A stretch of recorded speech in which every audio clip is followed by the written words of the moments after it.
টেলিপাড়াতে মাঝে মাঝেই নতুন প্রেমের কথা সামনে আসে। আগের সম্পর্ক থেকে বেরিয়ে এসে নতুনভাবে প্রেমে পড়েন তারা। বেশিরভাগ সময়ই প্রেমের চর্চা সত্যি হয়। বলা বাহুল্য, মিঠাই খ্যাত তন্নি লাহার জীবনেও তেমনটা হলো। অনেক দিন আগেই স্যান্ডির সঙ্গে তার ব্রেকআপের কথা সামনে আসে, যদিও তারপরেও তাদের বন্ধুত্ব অটুট থেকেছে।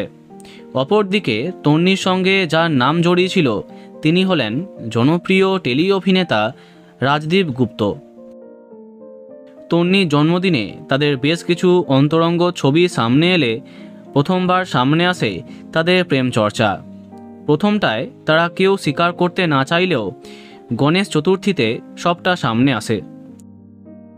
তন্নির জামাইবাবুর বাড়িতে একসঙ্গে পুজো কাটান তারা। সামনে আসে অনেক কাপেল ছবি, যার ক্যাপশন ছিল লাড্ডু ভালোবাসি। সংবাদ মাধ্যমে তারা স্বীকার করেছেন ভালোবাসার কথা। এরপরে তন্নিকে বিয়ের কথা জিজ্ঞেস করতে তিনি জানান, এখন এসব কিছু না, অঢেল সময়, আগে আমরা প্রতিষ্ঠিত হই, তারপরে ভাবব।